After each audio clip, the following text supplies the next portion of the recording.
winter's coming. Oh, it's a bit brass out there, isn't it? Yeah. Actually, it's been spectacularly warm today. It's been quite nice. Yeah. Is it? I feel like, I probably shouldn't be too happy about that. That's the signs of the end times, isn't it? Oh, it's warm in winter. Oh no. What global warming? Oh, yeah. This one. global Oh, there warming. it is. Yeah. Yeah. Oh. Whoops. Damn. Well, it was suitably chilly up here. Of course. It was. Of course. Yeah, what global warming? It's cold in Newcastle. It's fine. We had Prince Charles in Newcastle the other day. Oh, I and know. Boris Johnson. Wait, both? Oh my god! I don't think they were on the same Boris trip, was there. but yeah, Boris was. Boris has been in Newcastle for something recently. I don't know what it was, but then Prince Charles went on the Metro because I don't know if it was the anniversary of or something, but Yeah, I think that was it. Apparently, the Queen opened the Metro back when it first was opened, and he went on what was quoted as being the same carriage as the one she went on, which sounds about right. That they've still got the same trains from, I don't know, 40 years ago or whatever it is.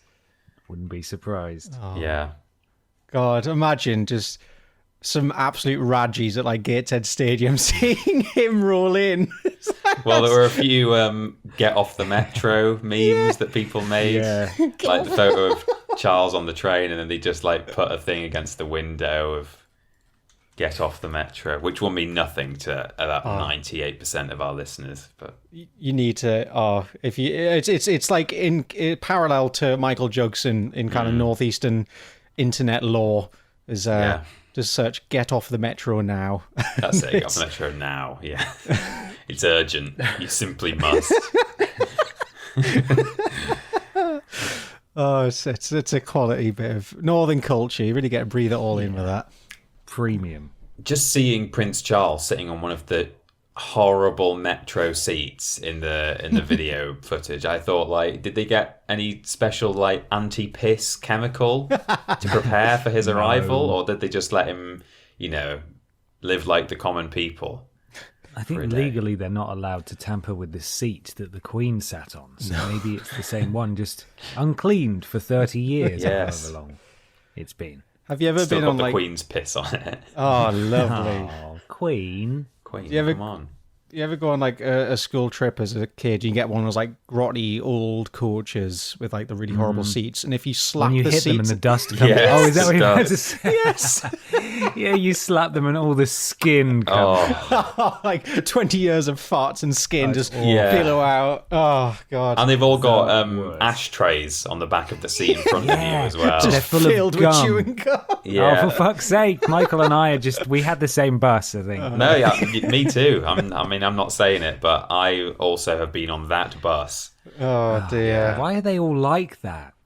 You don't get buses like that anymore unless you go for like a private hire. No seatbelts either. Oh No, yeah. well, you don't need seatbelts.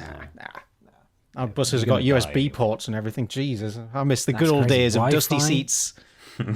Sometimes you get a bus with a TV and a VHS player on. Oh yeah, and you get to watch like a slightly grainy version of like A Bug's Life or something. Yeah, and sometimes the cool kids would just stand up, Yeah, Yeah. like mid journey, and just like be stood in the aisle. yeah. And there's always surf around that the brave corners. kid who goes to like the pop up windows that pop up at the front and the back, in the roof. And they just stand up mid bus journey and they just go wham and just like slam it open, and you see the bus driver glaring Yeah, in the mirror. No, bus driver's not a job I think I could do. I don't. No. I feel like No. one certainly not a screaming school child. bus driver. No, Fuck that job. Fuck it. Anyway, God. Prince Charles on the metro. Yes. It was quite funny watching him come down the escalator really slowly, though, Yeah. wasn't it? No, he walked, didn't he? Did he? Yeah, God, well, he maybe just- he visited more than one station, but I saw him. I kind of remember thinking at the time, like, oh, look at that, he's setting an example or something. I don't know. He's probably been told, no, don't go down the escalator because that will look bad. You'll be memed. You'll be memed. I thought he was going to do the Mr. Bean thing where he just gets to the top and just doesn't realise it's Stands ended. there for a while. Oh.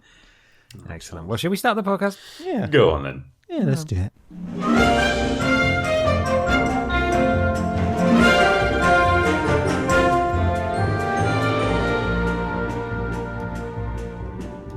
everybody, and welcome to Podiots, the official Vidiots podcast. It's a conversational podcast where we take some questions from you at home and obey the law of the 3 R's, where everybody brings A thing along to talk about. I'm Ben. I'm Peter. And I'm Michael. How you doing, guys? Doing great. Yeah, you're doing great. You're doing great. Michael, You doing great? I'm doing absolutely bloody fantastic. Wow. Great. Absolutely fantastic. Actually, lie. No, I'm in constant pain, but it's all What have you good. done? What have you done? Silly boy. I was as I do, rolling down the nearest hill on my skateboard. They see him rolling. They hate him. Oh They man, do. just- They people do, yeah. stop and they're like, "Wow, who's that rad man?" And They're I- trying to catch you riding dirty, Michael. That's Well, the he problem. did. That's the problem. yes, I did get caught right. riding dirty. Yeah, my wheels got caught riding dirty. I got flung like several feet into the air, and I landed I landed on my torso, but with my a clenched fist. I got a clenched fist. Oh, that's not a very good Dave impression. is it? Clenching your fists. There we go. Thank you. And I landed with my clenched fist on my rib and just. Oh, and then You punched your own rib. exactly, and then because I'm a silly boy, I kept skateboarding. And I did the same fall 2 more times afterwards. 2 more times. Had a great fall twice, 3 just times. Really want my ribs to be smashed to smithereens. What's wrong with you, It's Johnson? just dust now. In there. Oh dear. But we Mikey. live on. We live on. It's all part of the fun, right? Not being able Is to it? sleep. Yeah. Okay, well, if you say so. Yeah, it's fun, Ben. It's fun. Is it? I keep telling myself yes. One day it'll If be you true, say right? so.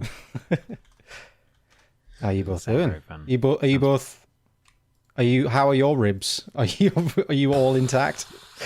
Welcome to Rib Talk. Well, What a fucking incredible beginning to this podcast, huh? What a high-octane thrill ride. the reason Mikey's asked that is because I've had bad ribs, or a bad rib recently, just from bad moving furniture. There you go. Oh, dear. Your ribs all right, Ben? Yeah, how are your ribs? Would it make the conversation a bit more interesting if I said, I don't know? Put a little bit of mystery in. Ooh, yeah, mystery maybe, ribs. Does that improve things? Yeah, I Or think does so. Oh, it- that's yeah. Tune Yeah? in next week to find out. I don't know how my ribs are. You can't see them. How are you supposed to know? Exactly. Ask him. Go and ask. Go and ask if fucking don't believe us. No, my ribs are fine. Nothing to report on the rib front. Good. But this is, for some reason, apparently a comedy podcast. And we will get to the jokes really soon. Hey, we've had some fun. I'm just pulling everyone's leg. We're all having a nice time. Just pulling your ribs. If you... Stop. Ow! If you would like to support this tomfoolery financially, you can do, and we super duper appreciate it. You're all wonderful people. You will join Pod Squad if you donate £3 or more, and you get a shout out at the beginning and the end of the show. You must go to streamlabs.com/podiots donations to do so. Mikey has the first set of names. We begin with Stukalicious, Mr. Black, Bartek Hung Curtains Naked, Stephen Skodes, Chegg Munity, D Generation Chegs, Tom. I assume that's a wrestling thing. That's wrestling. Degeneration Ah. X. I Ah, happen there to we know go. that one. Hey, well done. Tommy and Peter, the Wank Engines, Lord Brotovich, Dave Memorabilia Fund, Specky Becky, Momo Beans, Alan Claw, The Head from Art Attack, and Mars Bar. Also, oh yeah, here we go. Plop time. An egg up Cheggers Nethers. Bot Squad. Caroline was Cheggers in drag. Oh no. Oh no. Decaffeinate in my mouth. Stroking Ben's hairy ball bag. Oh dear. Can't think of a name. Bethins is Robin Jane now. Oh, there we Bethins. go. There we know. Hey, Robin. The very generous Pooh who says. That was the name all in one. They called the very generous Pooh who Nice says. try. Your Chris Real is beautiful. What? Oh, Chris Rea.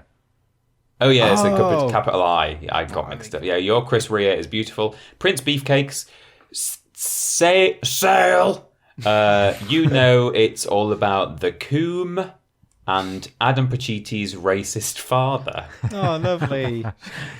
We've also got how X can I Y in this Z? The very generous Mr. Macker, who said, fallen a bit behind on the podcast, boys, so have a little extra this week. Thank you so much. Thank you, sir. Clock expert David BP. Scrambled confused duck. You have 30 minutes to move your cube. Your car has been crushed into a cube. Oh, no. It's all in the wrong order. No. It's 5 donations in the wrong. We read these in reverse just so everyone because knows. We copy them from the back end of Streamlabs, so they're in chronological order by most recent. So let me try from the start. You have 30 minutes to move your car. You have 10 minutes. Your car has been impounded. Your car has been crushed into a cube. You have 30 minutes to move your cube. Wonderful. Fantastic. Well done. Brilliant. That's long-term storytelling right there. Brilliant stuff. Finn Tristram, Keith JPEG win. Very good. I like that. And the very generous use code LAB1 who said, "G'day, gents. For context on my donation last fortnight, Game Pervs was a segment on PSR UK episode 12, the live one. Not at all surprised Ben doesn't remember as it was in 2012. Keep up the stellar podcast. Big love from down under. Swarthy_mofo, it says. I actually do remember that now. Okay. That's a long fucking time ago. 2012. Nearly 10 years 10 years. ago. Nearly 10 years ago. Oh, God. How does That's that make mental. you feel? Old Yeah. and sad. Oh, dear. We're all getting older. Thank you, use code LAB1. Much appreciated. And that is your pod squad for this week. Streamlabs.com/Podiots donations to donate for the shout out. Nice. At the beginning of the show. £3. Right. Perfect. Who's got questions? I've Peter's got questions. Yeah. Go on, Peter, lay him on us. I've got a question here from Alex is Queer at CallMeAlex on Twitter. What is one thing you would tell yourself if you went back to just before the first Vidiots video was released? It's a good question, Alex. Oh, Thanks. Don't do memory cards, maybe? but my memory cards is probably our longest living series in the minds of people across the globe. Yeah, people don't say bring back, Prove piece of it. cake. Yeah. Yeah. Yeah. Maybe less of that. I think there's 2 paths to go. You can either give a piece of advice to perhaps make the channel more successful, although I really don't know what specific bit of advice could have been at all helpful. I feel like we were kind of doing, other than be boring and do lists, so you could either try and give advice, or the other thing you could say is just, this is only going to last 12 months, so just enjoy yourself. Yeah, I think that's what I'm erring on the side of, is I don't think you can do anything to make this viable within a year's time. So fuck it, just have fun with it. Do some wild shit. Don't worry about it. It's all fine. Numbers are meaningless. I got a sort of a positive one and a negative one. The negative one would be don't renew your lease. Yeah. And the positive one would be start cooking sooner. Ooh. Yeah. Make more cooking videos. Yeah. Oh yeah. But yeah, I think Peter's right. This is well trodden ground. It now is, on yeah. Podiots by now. But we did everything we could. We had a very limited amount of time to get something off the ground, and we did extremely well. But it wasn't good enough, sadly. So there's not much I could tell my past self, excuse me, or any of us could tell our past selves to really course correct, I don't think. No, not with the time limit of 12 months, which no one knew at the time. It was 9 months, wasn't it, really? Well, yeah, you're right. No, but even from the outset, it's not like anyone knew that it would be that length of time. But equally, I don't know. It just became apparent that okay, then maybe this isn't going to work. But yeah, just enjoy it. we were on reasonable wages, except we were living in Bristol, so you spend most of that on rent. We were on a nice amount of money, but not that we were living in luxury. We were spending it all on the expensive property in Bristol. I was. Oh boy. To be clear, I was worse off in Bristol than I was in Newcastle. Oh, absolutely, yeah. But less money. Where I was going with that was, 3 times Bristol wages is a lot of money, you know? Yes. And there were 3 of us on a Bristol wage, and from that perspective, it was sort of never really going to work. It was never going to start paying for itself in that kind of length of time. No, absolutely not. That as a target, to break even purely on our wages alone, and that's not even considering the budget of like shows that we used to do. You know, like that's a wild amount of money to try and start scraping together. Did you see how expensive memory cards was? Yes. The budget, and that my Prove God. It episode we did on Spyro, where we dressed up as a fairy and in a onesie, and we picked up eggs.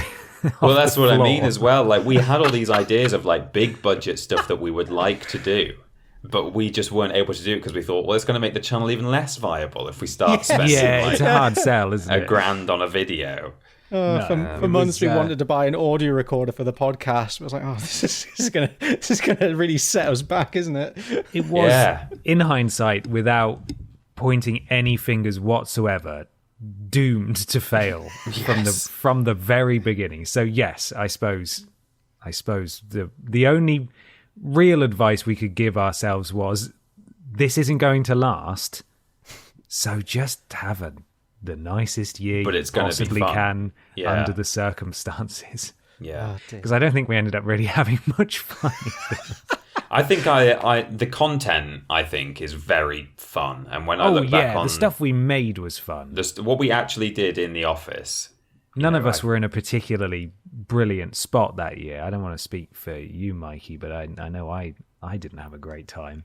Oh no, I mean that's the difference. It would be like have as much fun as you can, kind of on the job, because the content creation I thought was fantastic. It was a lot of fun, and then you go home and the void begins. Oh.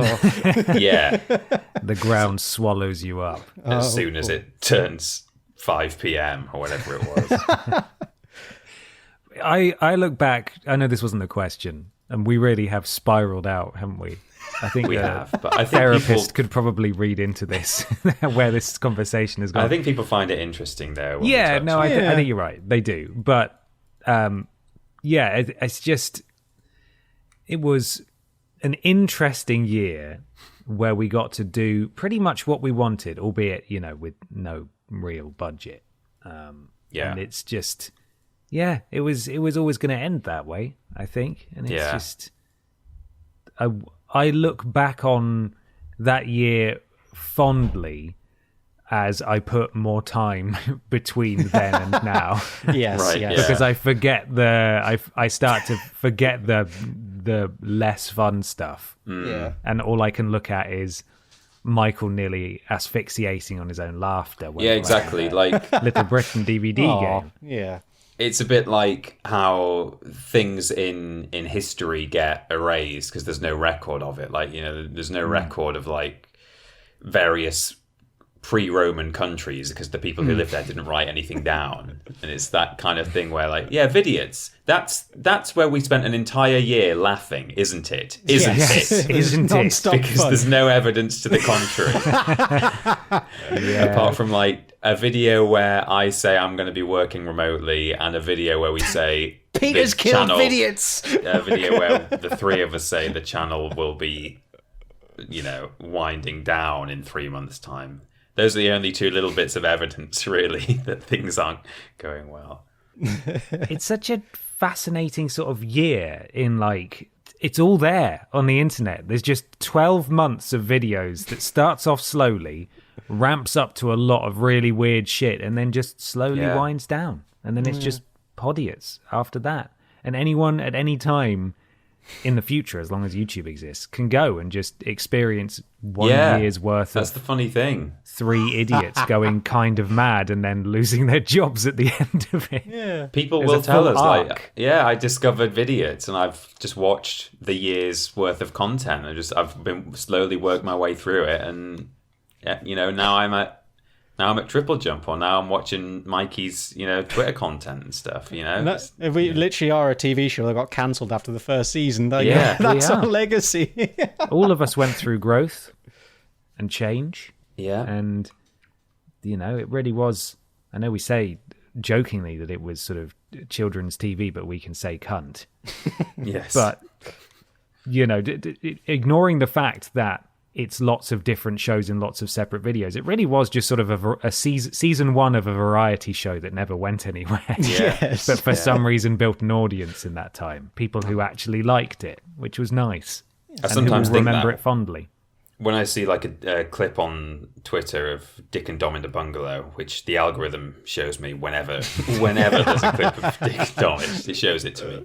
I sometimes think like in that show, in those recordings, they're in their mid-20s. They're younger than we were.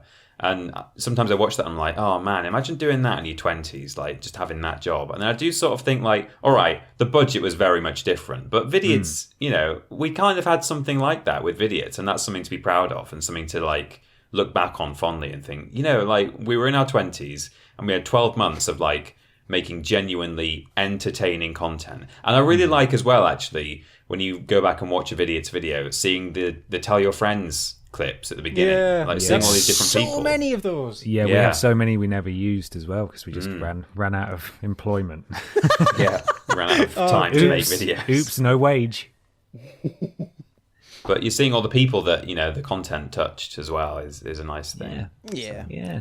And We so did many good. People, that was so long ago now. 3 entire years. God, it just keeps getting further and further away. I'm 29 now. Peter's 29. So Peter and I were sort of in our mid-20s. I think Mikey was slap bang in his mid-20s. Yes. So, yeah. That was my first time like actually like properly moving out as well. That was fun. Oh boy. Yeah. Big thing. And he's still down there now? I'm still down. I've stuck around. You can't get rid of me. No. Peter and I ran away. Famously gave up, and now we're up here.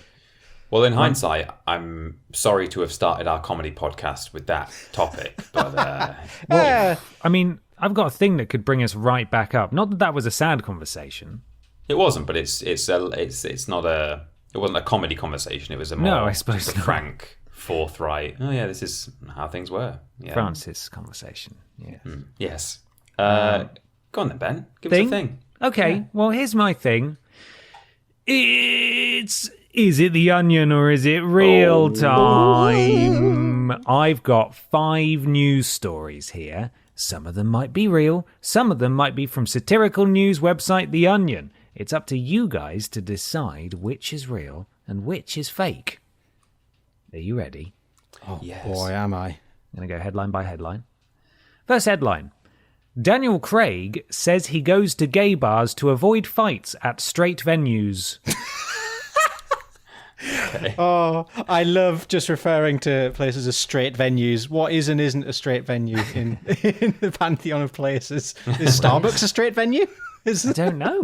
I genuinely don't know. I've got. What I'll do is I'll go through all of them and then I'll cycle back through and then you can decide. Okay. Next one. Man waves down officer just to slap him in the face. Okay. Pizza Hut hits back after diner's complaint about its sexualized tomato sauce bottle. Oh my God. Okay. City repairs curb reported damaged 28 years ago, 16 years earlier than scheduled. What? My God. And finally, Good Samaritan who helped stranger fix bicycle realized it was his own stolen bike. Okay. Oh, okay. So first up. Now, I should say one of these 5 I know. So, Mikey, you might want to go first on all of them. Okay, fair, yeah. Until we get to the one that I know, which may be number 1 or number 5. I'm not saying. Okay, so first up, Daniel Craig says he goes to gay bars to avoid fights at straight venues. I totally see that as being completely true. I can just see some drunked up, coked up idiot locking eyes with Daniel Craig in a dark club and just going over like, he James Bond, eh? Yeah. Yeah. Like that's a scenario I can so entirely see. So I'm going to say that's a real one. Well, this is the one that I know. It's real. Hey, there we go. It is real. If you enjoyed straight venues, get ready for the subtitle. Bonstar says he dislikes the aggression of hetero spaces, and gay bars were a good place to meet women. Oh, fantastic. I don't know any of the others from this point on, just so you know, so we can... Imagine if you marketed a bar as a hetero-only space. Hetero space. Can you imagine the people in it? Good God. Oh my God. Gay bar's fine. Like that all makes sense. But as a hetero space is the funniest concept ever. It is just a bunch of gammons. Yeah. Where should we go tonight? Oh, could we go to the hetero-only space so that we're not going to run into any gay people? Yeah, all right, it's fine. If that's what you want. Yeah. Do us all a favour. Just corral yourself in the gammon bar. Would you like any I'm going to take you to a gammon bar. Gammon bar. Would you like any mixer with your vodka? No, I like it straight. Oh, very good. Yes, The actor revealed he liked to frequent gay bars to avoid the aggressive dick swinging of hetero spaces, which that is doesn't sound very hetero. greatly ironic phrase there. Sounds a bit gay, but whatever. I've been going to gay bars for as long as I can remember, Craig said on the podcast Lunch with Bruce, which is apparently a podcast. One of the reasons, because I don't get into fights in gay bars that often, which implies that he still gets into fights in gay bars. Oh, that's amazing. Oh, dear. Yeah, anyway, there's that one. I'm just reading the article now because there's some brilliant quotes in there. It's just ridiculous. Anyway, next one. Man waves down officer just to slap him in the face. What is I think it could be an edited Onion one here, or I don't know. I'm going to say Onion, but it's difficult. I can see it happening. I did read a news article earlier of there's a terminally ill man who mooned a speed camera, and he was surprised when the police came to his house and arrested him for it. Oh God! But this is a whole other kettle of fish. I'm gonna say it's an onion. It's real. Oh. A Uchitar parish man has been accused of slapping a Monroe police officer unprovoked. According to an arrest report, it happened in the 1800 block of Grammont Street on the night of October the 24th. A Monroe police officer said he was driving through when Troy Davis waved him down. The officer wrote that Davis approached the driver's side window, said, "What's up, man?" and then slapped the officer in the face. Davis followed that up with "fuck the police" as he began walking away, the officer reported. Wowie. Davis was promptly arrested and booked on a felony charge. So there we go. Unsurprisingly, fuck around and find out, and he found out. He just walked away, though. What an idiot. Not great. Not great, no. Next one. Pizza Hut hits back after diner's complaint about its sexualized tomato sauce bottle. I think this has got to be the Onion, and it's probably like almost like a meme that I'm unaware of, that the sauce bottle is a bit sexy, and they've just written an article about it. I'm gonna go with truth and say that maybe there was like a limited time promotion where maybe there's a new film coming out and they had a bottle in the shape of, like, I don't know, the main character or something. It came out a bit sexy or something. I want it to be real anyway. Just want to see a picture of this bottle. This is real. Yes! But it's not what you will expect at all. Okay. Diner Adrian Shan complained last month about a tomato sauce bottle's wording he believed to be too sexual for the family-friendly restaurant. Oh. So here we go. Adrian Shan last month slammed Pizza Hut following a dining experience at its Hull, England outlet, where he likened its tomato sauce label to an app for swingers. Mr. What? Shan was unhappy What? with the bottle sticker, which read, "Shake, squeeze, and squirt." It's not innocent in my eyes. The barbecue sauce one said squeeze, but the ketchup one said that. It put me off using it. It literally sounds like an app for swingers, the 31-year-old said. 31-year-old. What the hell? The fuck is wrong with this guy? Let me send you a photo. Do you want to see the sexy ketchup? Yeah, please. Copy image address. I'm going to need one of you I'm to going tweet this 'cause to I can't. Hetero Domino's. They don't have this kind of nonsense there. A real hetero space. Doesn't that make you sick? Look at that God. tomato bottle. Oh, God. Squirt. That is disgusting. Look, fully I know agree. squirt is a pornographic sexual term, but you have to make a real logical leap of logic there to make that a bad thing. That's Yeah, a absolutely. real leap. What an absolute! He slammed them on Twitter. I bet he did. All he did was he put a tweet up, didn't he? Oh God, what a gibbon! What a gibbon! He becomes more Gibbon-like. Oh no! So, in an email raising his issue with the company shared with Hull Daily Mail, Mr. Shan asked for a full refund and demanded that Pizza Hut rebrand its sexualized tomato sauce. He requested a refund for the pizza, drinks and chips he bought, claiming the sight of the sauce bottle turns my stomach. There was a spokesperson for Pizza Hut who replied and said, this has been the labelling of all ketchup bottles in our restaurants for some time now, and I can only apologise if this impacted the enjoyment of your meal. Mr. Shan was not satisfied with the explanation, however, and has reportedly raised the matter with his local MP. Oh my God. Oh my God. The lengths people go to get a free pizza. My God. Yeah. Insane. Fucking madness. Next up, City repairs curb reported damaged 28 years ago, 16 years earlier than scheduled. The fact that it's scheduled to be fixed in 16 years is what makes me question whether this is real. I'm going to say this has got to be The Onion based on that. I'm going to go Onion as well. I could picture something slightly less extreme I could see happening, but that time frame is way off, dude. It's another real one. What? We go to Canada now. I'm just going to read you the sort of the subheader because it explains everything. Target date had been set for 2037 to repair curb damaged by snow removal machine in 1993. What? How's that happened? Is that a typo? I don't know. That's real. No, but I mean, have they typoed it and said this needs to be? I don't know.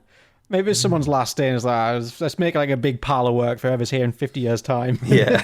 Calvin Hawley successfully gets curb repaired, but it still took close to 28 years to complete the work.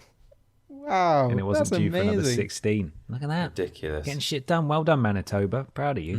That's it. If you set like a really, really far off deadline, you finish it early, it makes you look really good. So That's like, true. Yeah, it's like maybe he had like an objective that year at work to deliver everything like 50% quicker than before. So, well, I've done it. I've delivered it with such a margin. My God. And he got a promotion. Yeah. The current mayor can, when they're like running for a re-election, can say, I've done so much for this area. Yep. I made sure that this road was fixed 16 years early. It's a way to really boost your campaign. Definitely. I'd vote for him. The last one, Good Samaritan who helped stranger fix bicycle realised it was his own stolen bike. That seems like it could be real. Yeah, I'll say that's real. Well, I'm gonna go opposite and say Onion, just because I feel like when you get a bike stolen, like that bike's ingrained in your mind forever. I feel like they'd know, but I could be wrong, so I'm gonna say Onion. It's a clean sweep of real. Wowie, what a It's week. a real one. Jordan Devlin, 64, stopped to repair the handlebars of the bicycle that Paul Harty, 46, had earlier taken from his shed in Glasgow's Drum Chapel on June the 18th, 2021. He's like, do you need a hand? I've got one of these. I know how to... Mr. Devlin was able to identify the bike as his own mid-repair due to distinctive stickers and helmet attached to it. He then remarked, "That's mine," before chasing the thief down the street. Oh my God. Oh, that's amazing. Hey, you got it back though. That's being a good Samaritan pays off. Did. The guy got charged as well, so there we are. Oh, hey. He's been jailed for 15 months, Whoa. apparently. So don't go stealing bicycles. Don't do it. Don't go chasing waterfalls either. No. Don't go. Well, that's my thing. Oh, fantastic. What a week. Thank All you very real. much. Unbelievable. Thank you. What a thing. It's time for a question. This is from Tommy the Wank Engine at Triglyceride T, who says, you get to have one item from fiction to display on your mantelpiece. What do you choose? So I think we might have done, things like what would you, like, I'd like to have Bernard's watch so I could freeze time. But no. Look, but don't touch. Put it on your mantelpiece. So what would you like just to own just to put out there. Oh man. Oh, I really have to think about this one. This is a good one as well. From anywhere in fiction. Oh, what would you have, Peter? Oh, I mean, even I'm not entirely sure. There's so much scope. You know, if it was like video games, it would narrow it down, or if it was, you know, from movies, narrow it down. But maybe like a certain lightsaber or something. You know, like a Star Wars lightsaber. But then I knew it. you know, you can get replicas of those very easily, and I don't think it would make much difference to me whether it was the real one or not. So even then, I don't know if that is actually my answer. That's my concern as well, is that anything that comes quickly to mind, you can quite easily buy replicas of anyway. And I don't know if I want a functioning lightsaber or Infinity Gauntlet. I thought you might say Infinity Gauntlet, but maybe something that is literally just as an art piece. Maybe I would have Mr. Bean's Whistler's Mother that he has at the end of the film. Oh, that's a fantastic shout. Yeah. That he's taken home. The one that he's drawn the face on. Oh, that is stupendous. I'm a big fan of that. Yeah. That's a good idea. Oh my God. What about from It's Always... If I were to go the art route as well, maybe the original Hitler that was in It's Always Sunny in Philadelphia of the German Shepherd or whatever it was that they have. Okay. The painting of the German Shepherd, is it? Yeah, I think so. Yeah. I think that's it. But yeah, I don't know. I'm really stumped. I don't know what I'd want. It is true. When I read the question, I was like, "Oh, that's an interesting question." But you're right. Like when you think about it, you realize, well, if I wanted that, why don't I already have it? I could buy one of those now. Yeah. Ash Ketchum's Pokeball from Pokemon the Movie 2000. Ooh. Yeah. I don't know. Again, something I could buy relatively inexpensively. But maybe it's got a real Pokemon in it. Well, yeah, I was going to say, maybe the thing is, it's like, it's not the prop that was used or a replica of it. It's the one, and you can tell your friends. You can tell your friends, no, that's the real, it's been pulled out of fiction, and it's there on my mantelpiece. You can only view it from a certain angle because it's 2D. Yeah, yeah. No, it's like a video game, always facing the front, one of those 2D assets. It follows you around the world. Yeah. Oh, that's great. Mikey, what would you like? I am struggling here. I'm like scrolling through my film library as well, trying to figure out what I've got. My best so far, I would really like, this is going into just the prop territory, but the cricket bat from Shaun the Dead, like in its condition. I'd really love to have that hanging above the mantelpiece. That would look fantastic. Mm-hmm. But again, that's cool. I have in the past made a replica of that very prop. I don't know. Maybe just that. Don't have to be fancy. I just want a nice little baseball cricket bat above my fireplace. Mm-hmm. You can have your Infinity Stones and all that. I'm gonna have a weapon. Well, you were playing with your Infinity Stones. I was admiring killing zombies with my cricket bat. I would like the taxidermized remains of Marley from Marley and Me. Oh no! The power to make anyone cry within 5 seconds of entering your house. I would like the untaxidermized remains of Marley from Marley and Me. Oh. Jesus. Gross. Well, I think we should have a thing with that image firmly in our minds. Yeah, think about that. You think about that. Milo. Yeah. Mikey, would you like to go first or second? I'm happy to go first. Okay, off you go. If you stare into the abyss long enough, the abyss will stare back at you. No. Or in this case, it'll fart back at you. Oh, hey! Farts, we're back. Have you ever considered what secrets your behind holds? Your bot could even hold the key to your future. Welcome to the world of rumpology, the art of bottom reading. Good. So I found out about this lovely art form the other week, and so I'm going to give you a brief overview and just the art and the science behind rumpology, if you don't mind. Fantastic. I would Get like ready that. for lots of bum talk and bum pictures. Hey. Oh boy. Oh boy. So, rumpology is the art of reading the lines, crevices, dimples, warts, moles, and folds on a client's rump. Blimey. Yeah, that's a hell of a bum you've got there. There's a lot going on with busy. It's that. a busy bum. With that bum there. You could draw a lot from that arse. Think of it like palmistry. It serves the same purpose. It's just using a different part of the body to draw the information from, if you will. The reader will tell the client a few things about themselves, and then in return they'll be told what the future holds for them. Rumpology as a term was coined by the one and only Jackie Stallone, yes, mother of Sylvester Stallone. So Right. this is coming from a pedigree. She purports that it was practiced in the ancient times by the Babylonians, the Indians, the ancient Greeks, and the Romans. This is quite clearly some serious, serious business. I think Jackie just wants an excuse to look at people's bums.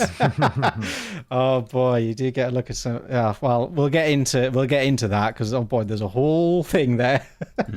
Supposedly, the act was mostly lost to the sands of time over the decades, but Jackie was one of the people who helped bring it back to the forefront. And now I'm doing the same as she did, and I'm helping spread the good word to a wider audience. I'm going to read basically the entire homepage of her website because it's fantastic. It's Okay. Oh, I couldn't make it better myself. Rumpology is sometimes called butt reading in modern parlance. It is the art of reading the lines, crevices, dimples, and folds of the buttocks to divine the individual's character and gain an understanding of what has occurred in the past and to get a prediction of the future. And I'm just about to send over a very historical image for you all to enjoy. Excellent. Excellent. So that's Okay, look at that. I've just sent over an example of an ancient quote-unquote rump print, which is... oh dear, well, we'll get into it. Ancient rump reading was done when the seeker covered his or her derriere with henna dye and sat on a medium, such as papyrus, to leave an impression. Much like a fingerprint, palm, or footprint, such prints are highly individualistic, as no two people share the same markings. Didn't we teach that in forensics? That's how you check into a police station. Can we get a rump print, please? they get the rump books out, which are just pages and pages and pages of arse cheeks comparing. Dear. Yeah, there's a lovely illustration on the website of a bum on a bit of henna. I mean, not henna, a bit of papyrus. Fantastic. Thanks for that, Jackie. Jackie has discovered that the left cheek reveals a person's past and the right cheek reveals a person's future. The right buttocks represents the left cerebral hemisphere of the brain, while the left buttocks represents the right hemisphere, which is confusing, but apparently that's how it works. Similar to palmistry, and where the left palm represents the past, the right palm represents the future. A rump report from Jackie can tell you whether you are going ass backwards or eyes into the future. But there's even more. The crack. The gluteal cleft, as it's officially called. I didn't know that was what it was called. It's great. I've been asked many times about the gluteal cleft. It is more than... It is Possibly more... the only person who has ever said that sincerely in the human history. Pop your cakes down. Let's have a look at your gluteal cleft. My phone's off the hook. Everyone wants to know about their cleft. It is more than an advertising sign for plumbers, teens, and nonconformists, she writes. It has real significance. No. It is a natural part of the human body and of vital importance. It represents the division between the yin and the yang, the good and the bad, the light and the darkness, between your past and your future. Which is quite poetic, I think. Your past. Do you think she looks at the gluteal cleft and says, I see you've had a shit recently? That's all she can read from it, whether you've shit recently. Oh, dear me. Oh, God. I've noticed in my years of rumpology reading that it often has characteristics of personality. This is, I think, my favourite bit of the whole thing. Many bankers' clefts are very short, while lawyers are very long. Oh. Lovely. So lawyers have long arses, apparently. That's Droopy good to bum. know. Droopy bum. Oh, God. It can also vary in width, with politicians seemingly extra wide and cops notoriously narrow. She is just. This is just such bullshit. It's amazing. Gosh. She finishes the homepage with, "Have you had a look in the mirror recently at yours?" Oh, my God. But wait, there is more. There is more. So, sadly, Jackie did die a couple of years ago, so this service is no longer on offer. But for a period of time, you too could have had your rump read. Well, you could have showed off your bum to a kind of famous lady for just a mere $600. Oh boy! And for that's a full reading of $600. Yeah. Well, that's the deluxe package. If you on a budget, you can pay just to have one of the cheeks done or just the cleft done. So I feel like if you're going to get your bum read, you go all in on that. You don't half-arse it. Hey. Oh, very good. Very good. That's nice. You got to read both sides, obviously. Otherwise, what would be the point, huh? You'd get an incomplete reading. Does Jackie have exactly. to, well, I mean, she doesn't offer it anymore, but when she's only doing one cheek, does she have to sort of shut her eyes a little bit, make sure she doesn't look at the other one? Yeah, she's not. Yeah, maybe like she makes you go onto the office scanner, but when you do the left cheek, maybe. She claimed to predict the outcome of the presidential elections and Oscar awards by reading the bottoms of her 2 pet Doberman pinschers. No, so what? This isn't delegate just a human arses. She also reads the arses of dogs. No. Oh, yeah. That's a good thought, isn't it? And those dogs' arses had the result of the presidential election on them. I found an article from 2001 about the matter. But Jackie also specializes in canine consultations. Just this week, in fact, Jackie told the New York Post that her 2 Dobermans apparently forecast the George W. Bush presidency, also predicting that Chocolat, the film, will take the Oscar for Best Picture. Newsflash, it didn't take Best Picture that year. No. Weird. But the Poochers are also reportedly predicting that Steven Soderbergh, Julia Roberts, Kate Hudson, and Russell Crowe will all win Oscars this year. And she was right for everyone except for Kate Hudson. So it's that's kind of like a 50-50 success ratio, about the same as guessing. So why not? That's one cheek is better than the other, perhaps. It's clearly doing true. good. However, Mama Stallone's dogs say a certain castaway is barking up the wrong tree. If he thinks he's going to take home a hefty gold souvenir, Tom Hanks is not going to get it this year, Jackie predicts. And the dogs were right once again. Hanks didn't walk away with an Oscar that year. We get to the point where now I really just want to... I'm going to show you the website, in particular the examples page. So get ready. I'm not going to put any of this on the Twitter thread because for obvious reasons. But if you scroll down, you get there's on a website. She's got a few example bums for you at home to look at. Okay. And it's harrowing scrolling down this gallery of arses. Whereabouts don't am I really know- looking? Example. If you go on, I can't and if you scroll. Oh, God. Yeah, I see him. Oh, you got to scroll on the right. Okay, yeah, there it is. Yeah, and they just keep going. And so in here, there's like 6-7 different arses, and they all have different captions of who they portray, like a Hollywood gigolo. Oh, you don't think Jewish a male princess. action hero movie star is her son, do you? I really hope not, because that's the worst one. Oh, God, that's an image you see before you die. That's A really Jewish not princess, a Fortune 500 CEO, just loads of bombs. Why? I'm not gonna reverse image search any of these asses for obvious reasons, but I have a sneaking suspicion that if I did, I would find it numerous places around the internet. Oh dear! Imagine if you sent in your arse to Jackie, and like a couple of months later, you go on the website and find it just displayed on the website for everyone to see. Oh, that'd be so humiliating, wouldn't it? But my favorite bit of this is like mostly they're all just kind of naked bums, but there's one for a male gold digger, which is got like a $sign photoshopped onto it. Maybe is like to pretend that it's a tattoo or something. Yeah. It's quite clearly just been superimposed on. But yeah, there's a lot of hairy bot-bots in there. So I highly recommend it. Sadly, the website's not up, but if you go to JacquelineStallone.com on the Wayback Machine, you'll get a lovely tour of this website, and it's a real treat. I highly recommend it. And you too can turn around feeling scared, going, "No, Mum, it's a podcast thing I was listening to. Mum, Mum, shut the door. Don't come in. No, Mum, don't come in. It's for a video. It's rumpology, Mum. No, Mum, it's Jackie Stallone, Mum."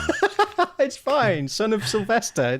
You couldn't do any wrong, right? Son of Sylvester, did you just say? Sorry. Wow. Mother of Sylvester. I did a proper whoopsie there. Yeah. But yeah, that's my little foray into the world of rumpology. It's thank you. Absolutely amazing. Thank you, Michael.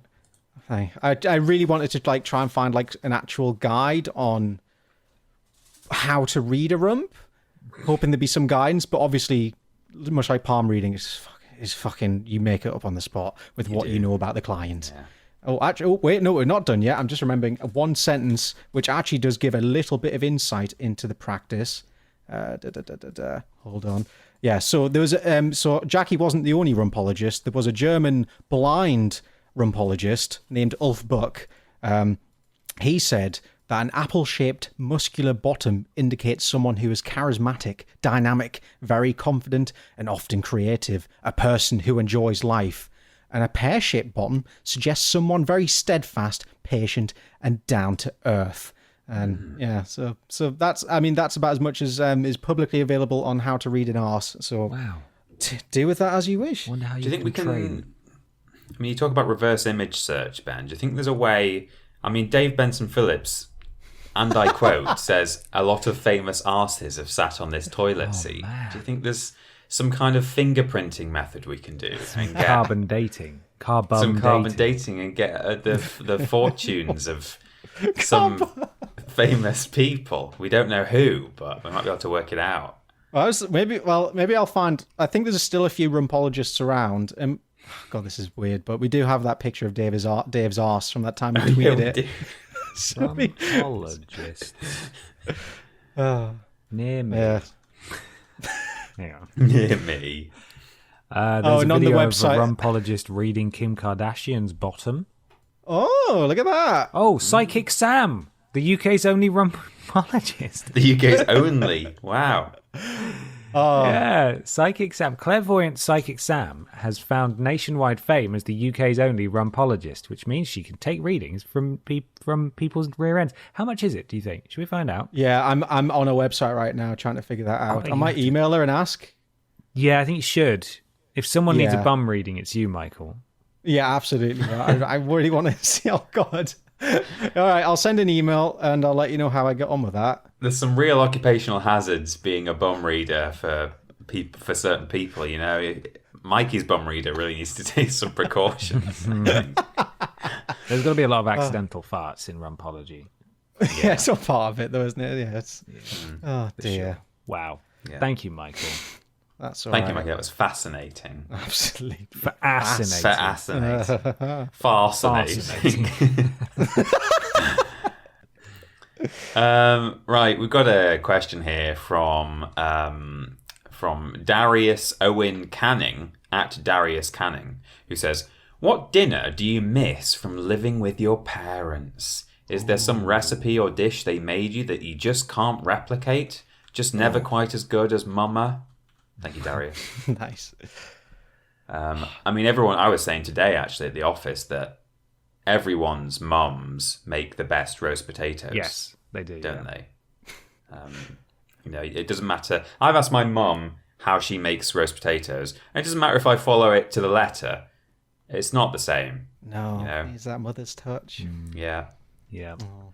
Well, I would say roast dinner, if that wasn't so obvious, because I haven't had a roast dinner since Christmas dinner last year. Oh, really? Man. Yeah, well, I don't make them for myself, and didn't get to see family for most of this year, and even now it's not that often. Yeah. So that's true. Yeah. I sometimes get to have a roast dinner when I do visit home, and don't have to wait for Christmas. But and actually, we have made roast dinner once or twice here. But you know, I know from when I lived alone, you would not make a roast dinner for one person. Fucking millennials, am I right? Killing roast dinners because they can't be With their arsed. avocado toast. Because we don't have 3 hours on a Sunday to prepare Because everything. we're too busy working 12 jobs. Fucking dickheads. And not being able to buy portions for one person. Yes. That's always a pain in the arse, isn't it? Yeah. I mean, I could walk into a Toby Carvery tomorrow and have a roast dinner. Yeah. But even so. But it wouldn't be as good as Mama's. Wouldn't be as good as Mama's. I've got one, actually. It's a... my mum used to make it quite a lot when I lived at home. It was like a prawn curry with spinach. And it was really good, like really nice. I used to have it quite often, and it's making my mouth water just thinking about it. It's nice. My mum does a good prawn curry as well. Like, it's like a Thai curry. Yeah, it's something like that. I mean, don't get me wrong. If my mum were to give me the recipe, I would never make it. But I do miss it. Yeah.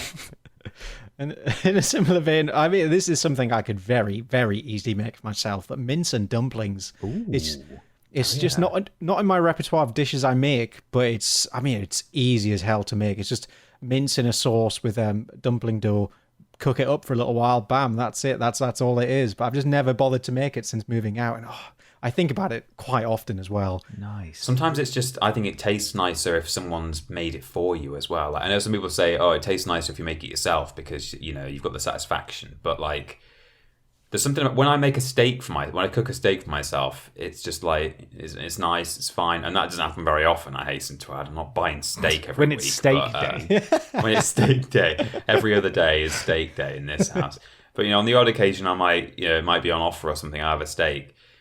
I don't think it's as good as how my mum does it, but all she does is like put it in a pan the same as me and maybe puts a bit of, you know, pepper on it or whatever. But sometimes it's nicer just to, like, you know, be at home at your parents' kitchen table and, you know, she says, here you go, made this for you. And, oh, Mum, you don't have to do that. Thanks very much. And you eat that. And it's just nicer than the one that I made at home the same way.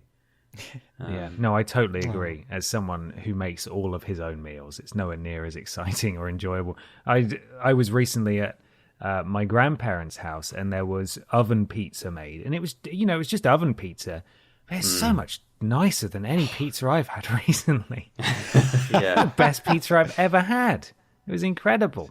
You just free of the worry of the cleanup afterwards. Yeah, it just arrives. The food brought to you. What a revelation. I'm realizing now that my entire diet, I've like tailored my diet so that there's as little washing up as possible afterwards. So pretty much all my dishes are made in one pot or pan, and that's it. So I just kind of dump everything in there, make it work, and bam, there we go. Wow, I'm really depriving myself of some wonderful things here because of my laziness. Oh. Well, we'll be doing that next year. Like, one of the things that Amy wants for Christmas is this book about, it's just like you get one of those big ceramic roasting tins, and it's just a whole book of recipes of stuff where you just put everything in the tin and put it in the oven. And because we also don't want to wash up. Yeah, so screw that. that's what we're going to do. Lovely. Yeah. I'll have to steal some recipes from that. I've never tried like a one dish roast. That sounds sublime. I mean, it's not all like roast dinner, but it's like roasted, you know, roasted veg and like, you know. Roasted everything is good. Yeah, just like sausages or. Oh, sausages, yeah, fucking love those. Little chicken fillets. Chicken fillets. Oh, yeah, roast those too. Put those in there. Roasted good. Is there a thing in there? Lovely. Yeah, there's got a thing. Nice roasted. Stick it all in the pan. Roast it. Yeah, very nice. Minimal cleanup. I've got a book here that I've been wanting to read excerpts from for some time, in that whenever Mikey tells us a story about a weird historical character, I'm like, oh yeah, I've got a book of some weird historical characters that I should really bring along to talk about at some point. This is a book called Queer Folk. Yes. It was published in 1977. Okay. So right. you can get an idea of what it means by queer folk in that sense. It's the little subheading underneath: a comicality of Yorkshire characters. Oh my god, yes. So it's really just a book about the phrase "there's nowt so queer as folk," which I assume you guys have heard, but not maybe our international audience may not have done. It's new to me. Oh, okay. Well, it's a I guess a northern Yorkshireism. phrase, given that the word "nout" is in there, which means nothing. Yes. It just means it takes all sorts. Just means people are weird, I suppose. Yeah. Gotcha. This book is by Maurice Colbeck, and as I say, it was published in 1977. One character here I'm going to read to you about is under the little subtitle, "A Dropout for Love." Okay. Okay. Going to learn all about an eccentric character. One of the most eccentric individuals that ever lived. So wrote a 19th century pamphleteer of William Sharp, who lived, if indeed lived is the word, on a farm in the parish of Keighley until his death in 1856 at the age of 79. He had spent the preceding 50 years in bed after a disappointment in love. Oh my God. Oh, wow. During much of his self-imposed incarceration, he rarely said a sensible word or spoke a coherent sentence, but just before his death he uttered 5 words which surely summarise his pathetic story. Poor Bill Sharp. And then he died. Oh my God. Oh. Jesus, Bill. Fucking hell. Sorry. Plenty more fish in... I guess maybe the saying plenty more fish in the sea wasn't invented back then, so you just... Maybe not in You just 18... thought, fuck it, that's it. That's it. He was the son of a small farmer, apparently, and worsted manufacturer who was himself a singular character.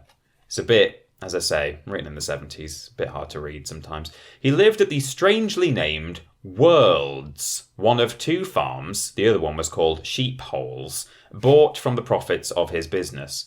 Worlds was set on a hill 1.5 miles above Keighley, with a view of Rombald's Moor rising beyond. An avenue of trees shadowed the lane, which was the only approach to this house that must have struck a chill in the heart of anyone curious enough to approach it, as indeed many were to be.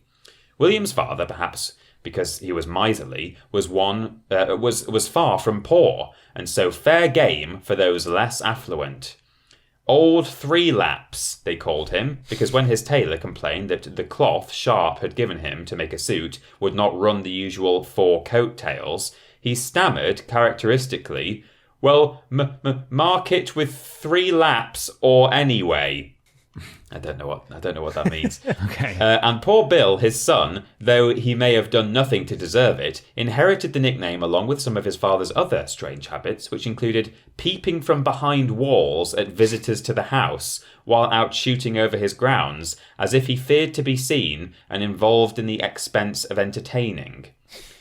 But here we go. This is where we learn the love story. Young Bill, too, was fond of shooting, until he found an even greater pleasure in the person of Mary Smith, who lived at Bottom's Farm in the neighbouring valley of Newsholme Dean. Yes, I wonder if you could read the fortune with a bit of rumpology of Bottom's Farm, possibly. Mary and Bill were soon courting strong, and when the result of their attachment arrived in the form of a son, it was decided that the sooner they married, the better. In fact, they would have been married long before, if only old 3-laps had made up his mind to give Bill what Mary's father considered a decent marriage settlement. As it was, the 2 men met again and again to discuss the arrangements, and always the girl's father found himself frustrated by the stinginess of 3-laps, as the latter's tailor had been. Perhaps the baby was meant by the couple to force Bill's father's hand. If so, they were disappointed. Nothing, not even the arrival of a grandchild, it seemed, could soften the heart of 3-laps. But perhaps Mary's father deserved some share of the blame. He could be stubborn too, and at last his patience wore out. And he vowed that Mary should never marry the son of such a skinflint. Poor Mary, it says. Somehow she could not bring herself to break the news to Bill, or perhaps she did and he just couldn't accept it. At any rate, at Keighley Parish Church on the day appointed, he waited for his bride in vain. Oh, no. Oh, Bill. When he at last realised that Mary would never come to marry him, he returned home and soon after went to bed for good. In a ground floor room at the back of the house, a mere 9 feet square and paved with damp flags, he was to lie for almost 50 years. The fire smoked so badly that it could hardly ever be lit, And here, with a useless clock for company, Bill passed his days never speaking and hiding beneath the bedclothes from those who intruded on his misery. Oh, I'm sorry, but what a wet wipe. Get over it. How Nah, not having that. Get out there, That's your Bill. Yorkshire grit, man. I know. Away. Place of a Yorkshire. Away. No doubt his father thought that a few days of self-imposed solitude would cure him. It didn't. Bill had gone to bed, and there he would stay, a, quote, dropout for love. If ever a man earned fame the easy way, it was Bill Sharp. Courting couples out for a walk would visit World's farm just for a peep at him. And if they were well behaved and civil, the woman appointed as his keeper would persuade Bill, by coaxing him and patting him on the back as if he were a pet dog, to emerge from beneath the sheets and show himself to his admirers. Oh, so he was a curiosity. Oh, God. He was, yeah. It's not the only person in this book who ends up like that. Yeah, it's strange. Visitors not favoured enough to be admitted would quietly walk to the rear of the house and peer cautiously through the tiny square window, which was his only source of light, and which was never opened in nearly 40 years. Unless he saw them and darted immediately beneath the bedclothes, they might catch him at his favourite occupation, shooting with an imaginary gun at the peewits circling above the moor. Oh, my God. He's not well, is he? Like, He's not. just- I mean, really, if you just consider it like that, he's just a mentally ill man, which is unfortunate, because back then they just thought, well, we'll let the courting couples come and have a look at him, I suppose. Let's have a peep at the man who does nothing but stay in bed. Isn't that interesting? Yeah. People must have to really go out of the way to see this as well. It's like probably people came from like walk a half an hour. Right, let's go.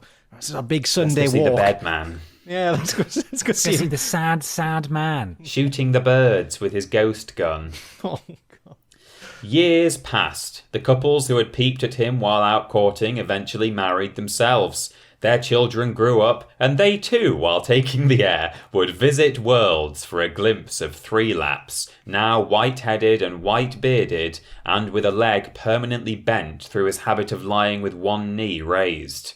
Oh, wow. Otherwise, he appeared to be as healthy as his appetite, for though unrequited love may have sent Bill to bed, it never made him pine. As an earlier writer said, his mind, manners, and feelings seemed to disappear altogether, while his stomach seemed to acquire additional strength. Not until 5 days before Bill's death did his appetite fail. A certain numbness appeared in his limbs, but even then, though he was now 79 years old, those closest to him could not believe that the end was near, and their confidence increased when Bill, almost as if he could think of something to live for, rallied. Then, suddenly, the night before his death, he weakened. At 4 a.m. on March the 3rd, 1856, he said, poor Bill Sharp," and died. Did he, in these last moments, regret the waste of nearly 50 years in bed, or was the utterance simply provoked by the same self-pity that had kept him there, says the author. Oh. dearie me. They buried Bill 4 days later at Keighley before a crowd which thronged both church and graveyard. Because of his size and his bent leg, his coffin was an oak chest 2 feet 4 inches deep. With Bill inside, it weighed about 480 pounds, and 8 men were needed to lower it with ropes into the grave. Poor Bill indeed. A comic figure to his contemporaries, he would no doubt be seen today as a victim of reactive depression. Oh, so the book does say. What did he think of as he lay in his moorland prison, listening to the wind and the rain beating on his little window? And what did his lost love, Mary, think of him? That we shall never know. So he went into self-imposed exile when he was 29. Mad. And lived Never. there until he was 79. Never came out apart from to shoot the invisible beasties. Well, he did that from his bed. Oh, okay, so he didn't even do that outside. No, he just would get his invisible gun and point it out the window by his bed and say bang, or not say bang, because he didn't speak. We laugh, but what else are you going to do in the 1800s in your bedbound? Like, at some point, you're going to make up some games to play yourself. Why not shoot some invisible things? Yeah. Oh, dear. Wow, Strange that's one. quite harrowing, actually. Jesus. It is. I mean, this book it's usually these kind of wild eccentrics who, a lot of them were very wealthy. You know, they had like stately homes and they had like cheetahs on their land, and there was like a guy who went out to India and wrestled a python and stuff. But that was like one of the shorter ones. And I'm only thinking I might have to like come up with a slightly abridged version of some future ones if I bring any more of these people. Like there's some really interesting characters in here that are probably slightly less depressing stories, but yeah, they're just some of them are quite beefy, and I didn't want to go on for too long, so that was a shorter one. That I'm a big fan. I absolutely adore this. This is good fun. Really interesting. Thank you, Peter. You're welcome. Poor Bill. Poor old Bill. Poor Bill. Poor Bill. That's it. We did it. We did it. We did the Podiots. Thank you for the questions, Peter. You're welcome. Organising those. Thank you for Very answering. much. And thank you to everybody else as well for submitting the questions. Would you guys like to know what happened on Vidiots 3 years ago this next fortnight? Yes, please. Yes, please. Well, I'm not ready. So why don't we talk about Pod Squad? If you go to streamlabs.com/Podiots donations and donate £3 or more, you can get a shout out at the beginning and the end of the show. We'll super duper appreciate it. Mikey is going to kick us off right now. Stookalicious, Mr. Black, Bartek hung curtains naked, Stephen Skodes, Chegmunity, D-Generation Chegs, Tommy and Peter the Wank Engines, Lord Brotovich, Dave Memorabilia Fund, Specky Becky, Momo Beans, Alan Claw, The Head from Art Attack, and Mars Bar. Also, oh yeah, here we go. Plop time. An egg up Cheggers' nethers. Bot squad. Caroline was Cheggers in drag. Decaffeinate in my mouth. Stroking Ben's hairy ball bag. I can't think of a name.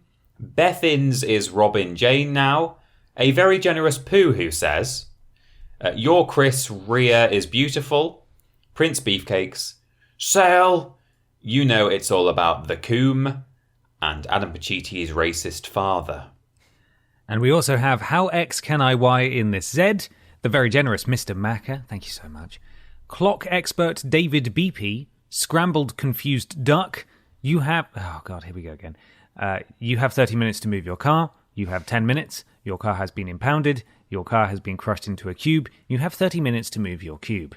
Finn Tristram, Keith J. Pegwin, and the equally very generous Use Code Lab1. Thank you very much to all of you. That's your Pod Squad for this week. Once again, £3 or more for a shout out at the beginning and the end of the show. Streamlabs.com/Podiots donations. I'm ready now to tell you what came out. Of course, we've got the same day this episode releases, Worst Games Ever, Miami Vice. I'm in trouble, Tubbs. Podiots episode 21, Honey Linears. Remember that? Oh, I do. Talking about the Honey Linears. Mm-hmm. We split the sausage. oh wow, yeah. Well, we didn't split the sausage that quick, did we? We're in November, bud. Oh, we are, aren't we? Yeah, I was shocked by that. I was like, oh wait, yeah, it's. I odd. moved out of Bristol at the end of November. Yeah, this is I the thought end we times. didn't. When did we publish the video saying Vidiots is changing? I thought that was like that was a little bit before. 3rd of November. We've already had the wasn't it? penultimate tat. Vidiots is changing was November the 3rd. God, we didn't even really get a full year out of it, did we? Because January we didn't do anything. Nope. I always imagined Vidiots is changing coming out like late summer or kind of mid-autumn maybe, not late summer, but I always forget it's that late. I So think yeah, we we did knew. split the sausage very. Yeah, that's the Yes, thing. we- We knew yes. a lot sooner. Yeah, Just we trying to knew work like out how after to about 9 communicate months. it. But... We tried our best to spin it in Yeah. like the most positive light possible, which didn't work. So there we are. Worst games ever: The Legend of Spyro: The Eternal Night. Oh yeah.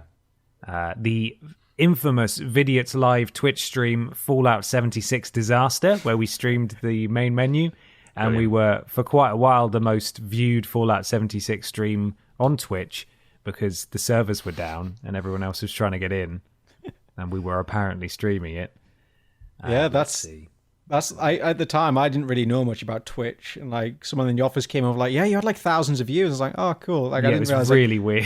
Yeah, I didn't it realize was how just in the big a deal lobby. that was at the time. We were just Well done, drinking you and two. answering questions, weren't we? That was it. Yeah. Oh, The Red Dead Redemption 2 Horse Cliff Diving Challenge for piece of cake. That was a pretty brutal one, wasn't it? It was. My mum didn't like that one. Did you not? oh no. How weird. Pokemon Let's Go Eevee, we did a video about that. Eevee seems interested in your mom. You remember the meme? Yeah. That was fun, wasn't it? Didn't we all enjoy that? And finally, worst games ever, Biker Mice from Mars. That was the final. That was where probably the worst emulator issues we've ever had in a worst game. Oh yeah, with the weird like kind of imprinted shapes. Yeah, Yeah, it was it odd. wasn't good.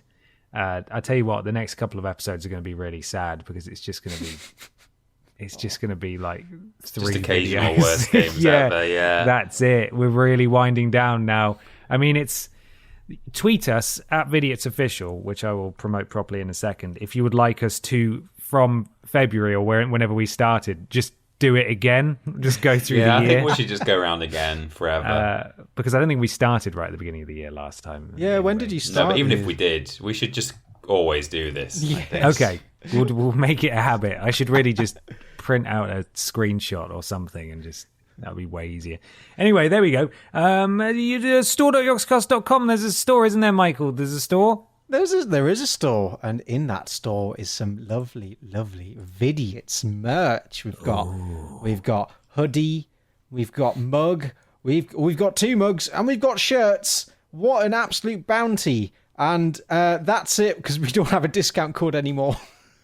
Well, discount codes don't exist anymore on the website. Oh, they gone. Oh, Yeah, so it's a blanket new thing. So if you want to get some money off, you've got to keep your eye on the Yogs Twitter now, where occasionally they'll do like big special discounts across the site, like free shipping internationally and all that good stuff. So it probably works out a bit better if you find it at the right time, but sadly, no longer do we have a code. So cool. That it feels weird ending this without saying, and use code Vidiots at checkout. I mean, you can probably try it. Might still work. yeah, it would surprise me. Yeah, to be honest, it probably will work. You never know.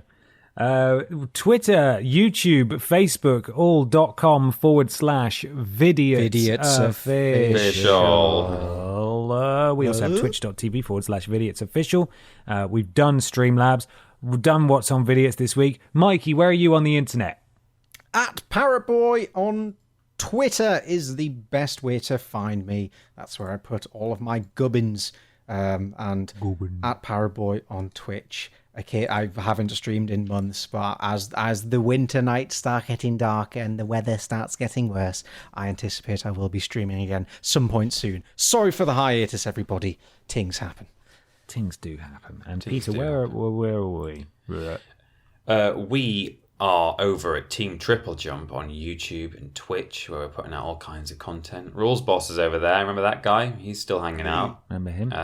We're also individually on social media at confused_dude and at that Peter. I nearly forgot that Peter Austin on Twitter. Fantastic. Why not leave us an iTunes review or oh, my mouth, what is happening? Or a review/rating on your platform of choice. It helps something to do with algorithms. If you give us 5 stars, I mean, that's really the only rating that matters. Yeah. So do that. Thanks. Yeah, don't give us a rating if you're not going to give us 5. Yeah, don't do that. Don't do that. Even though there's 5 options, it's a pass or a fail, essentially. If you don't get 5, exactly. then what's The middle point? ones are pointless. You either hate it or you love it. So come on, love us. Love us. Do we have a final question before we disappear for the audience to answer?